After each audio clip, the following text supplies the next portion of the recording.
ಕಾಂಗ್ರೆಸ್ ಅಲ್ಲಿ ಇರೋದು ಒಂದು ನೀಟ್ತನ ಬಿಜೆಪಿಯಲ್ಲಿ ಇಲ್ಲ. ಒಬ್ಬ ರೋಡ್ ಅಗಿತಾ ಇರ್ತಾನೆ, ಇನ್ನೊಬ್ಬ ರೋಡ್ ಆಗ್ತಾ ಇರ್ತಾನೆ. ಆ ಥರ ಪರಿಸ್ಥಿತಿ ನಮ್ಮದು. ಕಾಂಗ್ರೆಸ್ ಪ್ರತಿಯೊಂದರಲ್ಲೂ ನಮಗೆ ಬೆಸ್ಟ್ ಅಂತ ಕಾಣಿಸುತ್ತೆ. ನಮ್ಮ ರಾಹುಲ್ ಗಾಂಧಿ ನೋಡಿ ಅಷ್ಟೆಲ್ಲ ಇದ್ದೂ ಅವನಿಗೆ ಪಪ್ಪು ಅಂತಾರೆ. ಇವಾಗ ಸಾಮಾನ್ಯವಾಗಿ ಒಬ್ಬ ಮುಸ್ಲಿಮ್ಸ್ ಹೋಗಿ ನೀವು ಕೇಳಿದ್ರೆ ರಾಮ ಮಂದಿರ ನಿಮ್ಗೇನೋ ಕಷ್ಟ ಇದೆ, ಅವ್ನಿಗೆ ಏನಾದ್ರು ಒಂದು ಕಷ್ಟ ಆಗುತ್ತೆ, ಅವ್ನಿಗೆ ಅನ್ಸುತ್ತಾ? ಸುಮ್ಮನೆ ಕೆಣಗಿ ಬಿಡಲ್ತಾರೆ ಮುಸ್ಲಿಮ್ಸ್ ಇದರಿಂದ ಪ್ರಾಬ್ಲಮ್ ಇದೆ, ಇದರಿಂದ ತೊಂದರೆ ಅಂತ. ಕೆಡ ಬಿ ಜೆ ಪಿದೇ ಜಾಸ್ತಿ ಹೆಚ್ಚಾಗಿದೆ. ಬಟ್ ನಮಗಾದರೆ ಕಾಂಗ್ರೆಸ್ ಬಂದರೆ ಒಳ್ಳೆಯದು. ಈ ಕಾರಣ ಯಾಕಂದರೆ ಕಾಂಗ್ರೆಸ್ಸಲ್ಲಿ ಇರೋದು ಒಂದು ನೀಟ್ತನ ಬಿ ಜೆ ಪಿಯಲ್ಲಿ ಇಲ್ಲ. ಕಾರಣ ಏನಕ್ಕಂದರೆ ಎಲ್ಲದರಲ್ಲೂ ಬೆಲೆ ಜಾಸ್ತಿ ಮಾಡ್ತಾರೋ ಹೊತ್ತು ಬರೀ ದೇವ್ರ ಹೆಸರಲ್ಲಿ ಮಾತ್ರ ಅವರು ಕಿತ್ತಾಡ್ತಾರೆ, ಜನಗಳ ಅದರಲ್ಲಿ ಬಿಟ್ಬಿಡ್ತಾರೋ ಹೊತ್ತು ಸಾಮಾನ್ಯ ಜನಗಳಿಗೆ ಏನೂ ವಿಚಾರಣೆ ಮಾಡೋದೇ ಇಲ್ಲ. ಇವರು ನೋಡಿದ್ರಲ್ಲ, ಆವಾಗಿಂದ ಇವಾಗವರೆಗೂ ಒಬ್ಬ ರೋಡ್ ಅಗಿತಾ ಇರ್ತಾನೆ, ಇನ್ನೊಬ್ಬ ರೋಡ್ ಆಗ್ತಾ ಇರ್ತಾನೆ. ಆ ಥರ ಪರಿಸ್ಥಿತಿ ನಮ್ಮದು. ನಮ್ಮ ಜಾಗದ್ದು ನಮ್ಮದು ಪರಿಸ್ಥಿತಿ ಅದೇ ಥರ ಅದೇ, ಆಲ್ಮೋಸ್ಟ್ ಎಲ್ಲ ಅದೇ ಥರನೇ. ನಮ್ಗೆ ಇರೋದನ್ನ ನಮ್ಮ ಮನಸ್ಸಲ್ಲಿ ಇರೋದನ್ನ ನಾವು ಹೇಳ್ತೀವಿ. ಅವ್ನು ಮಾಡೋ ಕೆಲಸ ಎಲ್ಲ ನಮ್ಗೆ ಗೊತ್ತಿದೆ. ಸೊ ಆ ಪ್ರಕಾರದಲ್ಲಿ ನಿಮ್ಗೆ ಹೇಳ್ತಾ ಇದ್ದೀವಿ. ಸೊ ಕಂಫರ್ಟಬಲ್ ಎಲ್ಲಾದ್ರೂ ಯಾವ ಕೆಲಸದಲ್ಲೂ ಅವರು ನೀವು ಕೈ ಹಾಕಿ ನೀವು ಅವ್ರ ಬಗ್ಗೆ ನಿಮ್ಗೆ ತಿಳ್ಕೊಂಡಿದ್ರೆ ಸ್ವಲ್ಪ ಕೈ ಹಾಕಿ ಅವ್ರ ಬಗ್ಗೆ ಸ್ವಲ್ಪ ತಿಳ್ಕೊಂಡೋದ್ರೆ ಎಲ್ಲ ಜಾಗದಲ್ಲಿ ಅವ್ರು ಮಾಡಿರೋ ಕೆಲಸದಲ್ಲಿ ಜಾಗದಲ್ಲಿ ಹೋಗಿ ನೋಡಿ. ಆ ರೋಡಲ್ಲಾಗಲಿ, ಮನೆತನ ಯಾರ್ದಾದ್ರು ಪ್ರಾಬ್ಲಮ್ ಆಗಲಿ ಎಲ್ಲ ಆಲ್ಮೋಸ್ಟ್ ಸಾಲ್ವ್ ಮಾಡೋಕ್ಕೆ ಮೈನ್ ಮುಂದೆ ಬರ್ತಾರೆ ಅವರು. ಹಾಂ, ಡೆಫಿನೆಟ್.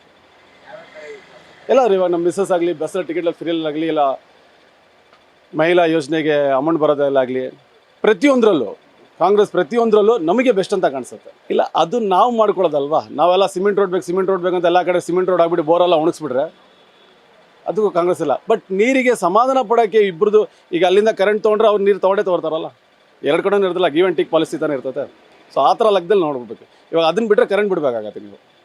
ಸೊ ಆ ಥರ ಲೆಕ್ಕದಲ್ಲಿ ನೋಡ್ಕೋಬೇಕು.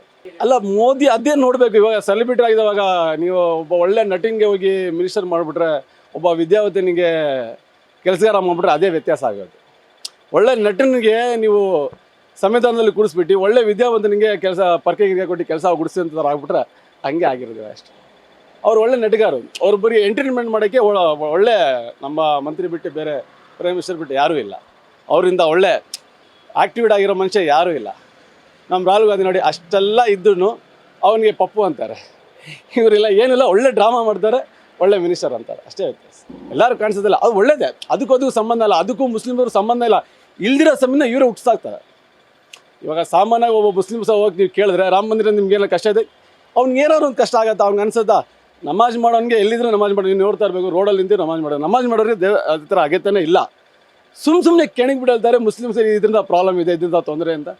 ಸಂಬಂಧ ಇಲ್ದಿರೋ ವಿಷಯ, ಸಂಬಂಧ ಇಲ್ದಿರೋ ವಿಷಯನ ಅವರೇ ಕೇಳ್ತಾರೆ. ಇದು ನಿಮಗೆ ಪ್ರಾಬ್ಲಮ್ ಇದೆ, ಏನು ಪ್ರಾಬ್ಲಮ್ ಇಂದ ಅದರಿಂದ ಅಗತ್ಯ ಇಲ್ದಿರೋ ವಿಷಯನ ಎಲ್ಲ ಬಂದು ಕೇಳ್ಬಿಟ್ಟು ಅದನ್ನೇ ಇಲ್ದಿರೋ ಪ್ರಾಬ್ಲಮ್ನ ಹುಟ್ಟಾಕ್ತಾರೆ, ಅಷ್ಟೇ. ನಮ್ಮ ರಾಹುಲ್ ಗಾಂಧಿ ಬೆಸ್ಟ್ ಅಂತ ಕಾಣಿಸುತ್ತೆ. Best 100% sure. ಅಷ್ಟು ಎಜುಕೇಷನ್ ಇರೋದಲ್ಲಾಗಲಿ, ಅವ್ರ ತಿಳುವಳಿಕೆ, ಅವ್ರು ಮಾತಾಡೋ ಚಿಂತದಲ್ಲಾಗಲಿ, ಅವರೆಲ್ಲ ರೀತಿಯಲ್ಲೂ ಮುಂದೆ ಏನಾಗುತ್ತೆ, ಹಿಂದೆ ಏನಾಗುತ್ತೆ, ಇವರು ಹಿಂದೆ ಮುಂದೆ ಆಲೋಚನೆ ಮಾಡಲ್ಲ. ನೋಡಿ, ಇವು ನಮ್ಮ ದೇಶದ ಪ್ರೆಸಿಡೆಂಟ್ ಡೆಲ್ಲಿ ಪ್ರೈಮ್ ಮಿನಿಸ್ಟರ್ನೇ ಅರೆಸ್ಟ್ ಮಾಡಿ ಒಂದು ಕಿಮ್ಮಿ ಕೂಡ ಹಾಕಾಯ್ತಲ್ಲ. ಯಾಕೆ ಅಷ್ಟು ಧೈರ್ಯ ಯಾರಿಗೂ ಬರ್ತಾ ಇಲ್ಲ? ಕಾರಣ ಎಲ್ಲ ಇವ್ರದ್ದೆಲ್ಲೇ ಇದೆ. ಎಲ್ಲ ಪ್ರತಿಯೊಂದು ಕೈ ಹಾಕ ಎಲ್ಲೆಲ್ಲಿ ಪೇಪರ್ ಎಲ್ಲೆಲ್ಲಿ ಹೋಗುತ್ತೆ ಅಂತ ಎಲ್ಲರೂ ಇವ್ರ ಜನ ಎಲ್ಲ ಗುಡಿಸ್ಬಿಟ್ಟವ್ರೆ. ಸೊ ಏನು ಮಾಡೋಕ್ಕಾಗದಿರೋ ಪರಿಸ್ಥಿತಿ ಆಗ್ಬಿಟ್ಟಿದೆ. ಹೀಗೆ ಆಗಿಬಿಟ್ರೆ ನಾಳೆ ಮುಂದೆ ನಿಮ್ಗೆ ಎಲ್ಲರಿಗೂ ಅದೇ ಥರ ಪರಿಸ್ಥಿತಿನ ಬರುತ್ತೆ. ಅವ್ರನ್ನೇ ಉಳ್ಸೋಕ್ಕಾಗಿಲ್ಲ ಅಂದರೆ ನಾವು ಯಾವ ಲೆಕ್ಕಕ್ಕೆ ಬರುತ್ತೆ? ಲೆಕ್ಕಕ್ಕೆ ಬರೋಲ್ಲ.